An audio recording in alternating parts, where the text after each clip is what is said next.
Hello, welcome. My name is Brandon Mullins. We're here going over our plate for the ACF Chapter 181 Chopped Challenge, ingredients of which were chosen by the Cumberland Area Vocational School. They chose beef sirloin, sweet potato, chocolate, daikon radish. This is a really fun challenge. I had a lot of fun conceptualizing and making this plate. I chose to go with a more modern French conceptualization, a lot of really advanced culinary techniques, modern sous vide techniques, upscale puree work, upscale sauce work, and seasonal ingredients such as parsnips, carrots, brown sugar, maple, all those winter flavors that you think of, in the wintertime. Into our ingredients. So, first and foremost, the most important thing, the beef. We have an organic grass-fed beef top sirloin, 4-ounce cut, really tender, really aromatic, and we chose to throw it in the sous vide, just for that consistency, that flavor development. It comes out really juicy, really buttery. Sous vide at 120 degrees for 2 hours. Comes out perfect every time. There it is. After we take it out of the sous vide, we'll cut the bags open, dry them off, and then season and pan sear them in a cast iron skillet and baste with butter and thyme to finish. It ended up finishing to a perfect medium, and it looked stunning, as you can see. The most important part with this is to make sure you let it rest. If you don't let it rest, then all your juices are going to go everywhere. So these guys rested for at least 10 minutes before slicing.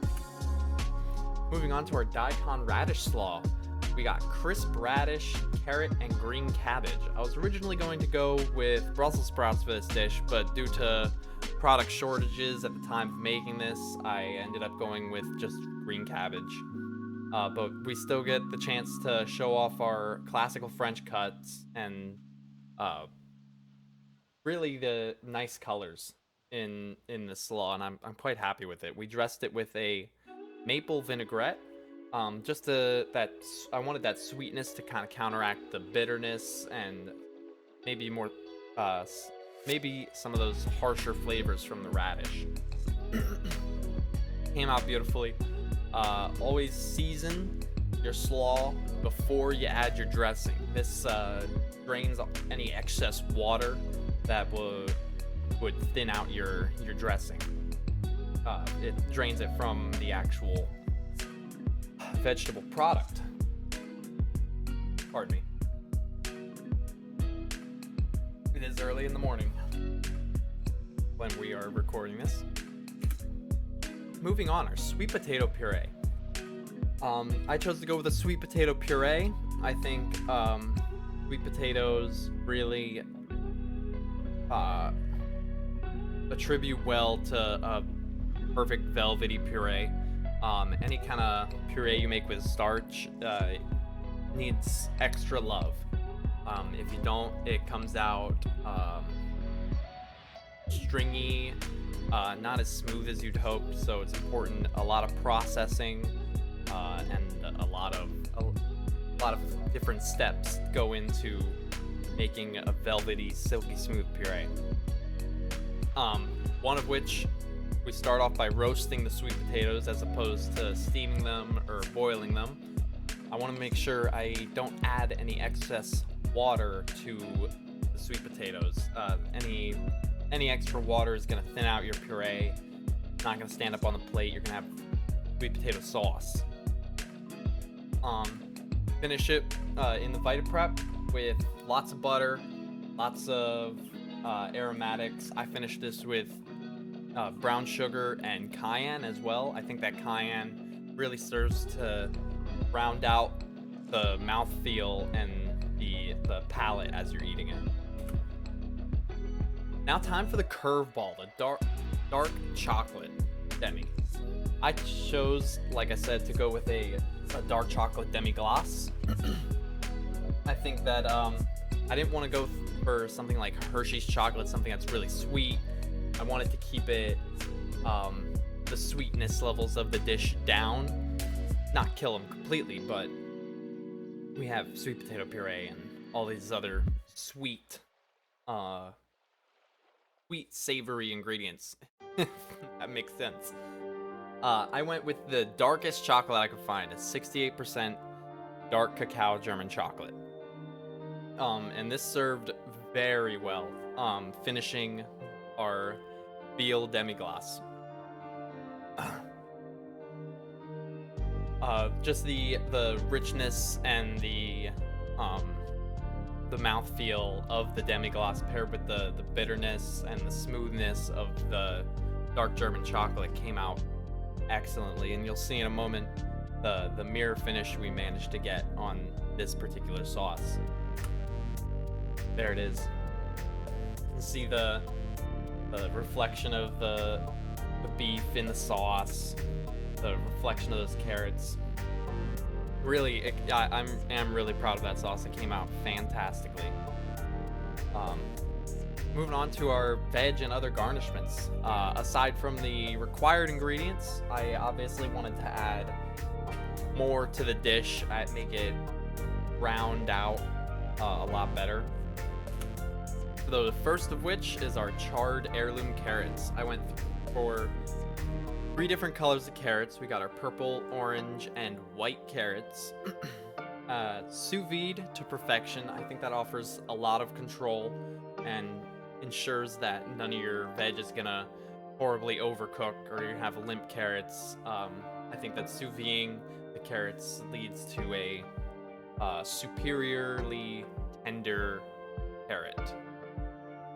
So after they came out of the sous vide, got them out of the bag, dried them off. It's important to dry them because when we go to put them on the grill, I want them to get that nice color right away and not steam on the grill and cook further than I want them to. After they come off the grill, just finish them with herbs and butter and call it a day. They're ready for the plate. Comfy parsnips. Now, I added this because of the tenderness, the light sweetness, again, going with that fall-winter theme for this plate. And just adding another technique to the plate to show professionalism. I think that these comfy parsnips with their tenderness really contrasts with the crispness of the slaw and those al dente carrots. It gives you another flavor, another texture while you're enjoying the plate. And then of course we had scraps from obliquing our parsnips, so we turned those into a parsnip puree. Nothing goes to waste. Hate throwing away food. So if I can use scraps from a veg, I'm going to. So there, we take the scraps, cover them in heavy cream, and gently cook them so that they're cooked all the way through. It gets hard cooking these parsnips. It takes a while, and it's very easy to burn. As you can see on the left, that's the parsnips when they're about 80% cooked. And that sauce gets really viscous, gets really thick, and it's really easy to burn in a pan. And I've done it many times. I'm not safe from pans burning.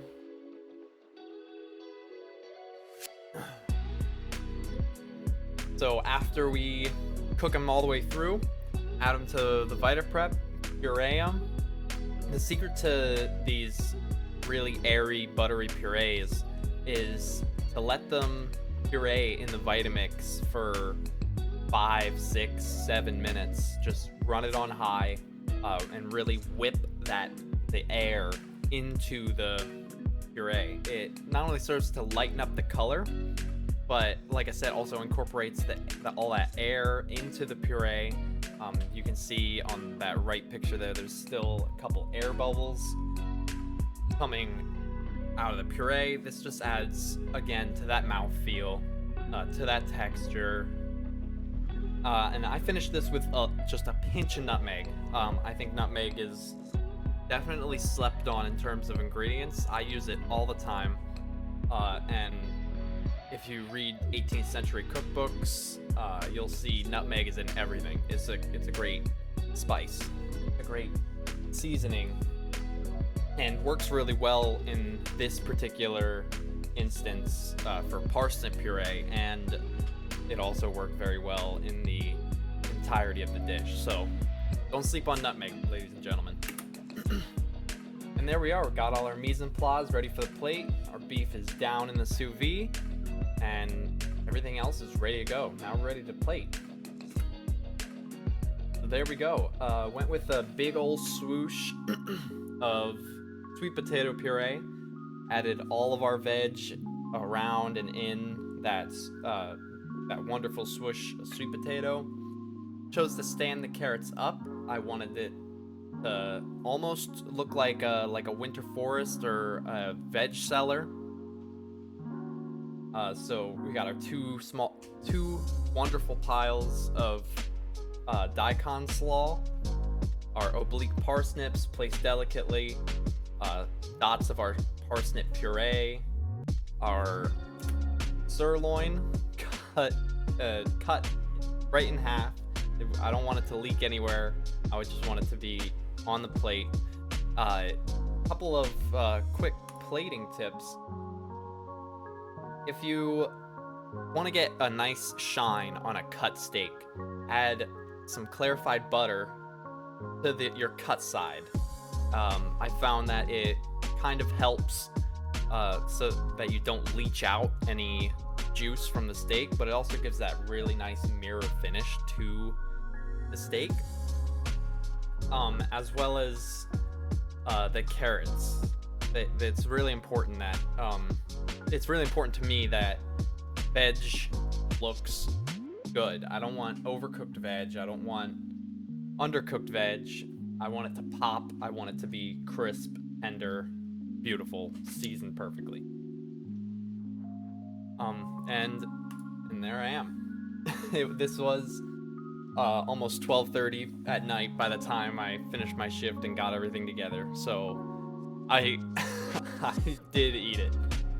Like I said, nothing goes to waste. Anything that didn't go into the dish went into other plates or other projects elsewhere throughout the hotel. Which is a big thing for me. I'm not gonna buy all this food just for one plate and then toss it out. So that was something really important to me. But I hope you enjoyed. Big thank you to the Hotel Hershey and the ACF Chapter 181 for giving me this opportunity. I hope you all enjoyed. And once again, this has been my submission for the ACF Chopped Challenge. Thank you for your consideration, and hopefully you'll stick around. Bye.